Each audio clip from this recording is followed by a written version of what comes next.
नहीं मोदी जी ऐसे नहीं चलेगा, बिल्कुल गलत बात है, ये बिल्कुल गलत बात है। लालू जी और अखिलेश तुम बोल क्यों नहीं रहे हो? देखो मोदी जी अपना दूसरा हाथ लगा रहे हैं। इस हाथ पंजे की कुश्ती में सिर्फ एक ही हाथ लगा सकती हो, दूसरे हाथ से ये डंडा पकड़ो जैसे मैं पकड़ा हुआ हूँ। क्या बताऊँ, अभी मेरा हाथ गिरते गिरते बचा। वो तो ये कहूँ मैंने दूसरा हाथ लगा के हाथ को रोक लिया। अगर मैं ये बात इन सब लोगों के सामने कहूँगा तो बेइज्जती हो जाएगी, अपनी बात तो बनानी ही पड़ेगी। हाँ राहुल क्या कह रहे हो? वो तो मैं दूसरे वाले हाथ को पहले वाले हाथ यानी कि जिससे मैं कुश्ती लड़ रहा हूँ उस वाले हाथ पर इसलिए लगा रहा था क्योंकि उसमें खुजली बचने लगी थी, खुजला रहा था मैं। बहाने बहुत बनाते हो मोदी जी, अभी आपका हाथ गिरते गिरते बचा, वो तो ये कहो दूसरे हाथ से आपने रोक लिया। राहुल तुम गलत समझ रहे हो, मैंने रोका नहीं है, मैंने तुम्हें बताया नहीं जिस हाथ से मैं पंजा लड़ा रहा हूँ उसमें खुजली बचने लगी थी इसीलिए मैं खुजाने लगा था। मोदी जी आप गलत बोल रहे हो ना, आपका हाथ वाकई में गिरते गिरते बचा।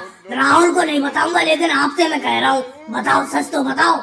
हाँ लालू जी क्या बताऊं, हाथ गिरते गिरते बचा इस हाथ कुश्ती में। वो तो मैंने दूसरे हाथ से रोक लिया और राहुल को ये बहाना बना दिया कि मेरे हाथ में खुजली मचने लगी थी, खुजाने लगा था हाथ को। क्या मोदी जी लालू जी आपस में हल्के हल्के बातें कर रहे हो? बताओ तो क्या बातें कर रहे हो?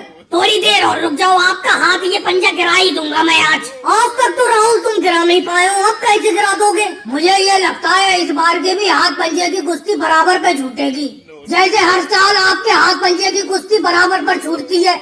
लेकिन मोदी जी एक बात बताऊं, आपका हाथ अभी गिरते गिरते बचा था, वो तो ये कहो आपने दूसरा हाथ लगा लिया। अखिलेश तुम भी ऐसी उल्टी सीधी बातें कर रहे हो, अभी मैंने तुम्हें बताया नहीं मैंने दूसरा हाथ ऐसी थोड़ी लगाया, मैं सिर्फ एक हाथ से दूसरे हाथ को खुजा रहा था, खुजली मच रही थी मेरे हाथ में। देखना इस बार मैं हाथ पंजे की कुश्ती में इस राहुल के हाथ को गिरा ही दूंगा। मोदी जी कहना बहुत आसान है लेकिन मुझे आसार अच्छे नहीं लग रहे, कहीं आपका हाथ ही ना गिर जाए। जल्दी से इस हाथ पंजे की कुश्ती को खत्म करो। लालू जी लग तो ऐसा ही रहा है, इस कुश्ती को यही खत्म करना पड़ेगा। राहुल अब बहुत टाइम हो गया, इस हाथ पंजे की कुश्ती को यहीं पे समाप्त करते हैं, इस कुश्ती का परिणाम नहीं निकल पाएगा। और भाइयों को वीडियो को लाइक करो, चैनल को सब्सक्राइब करो।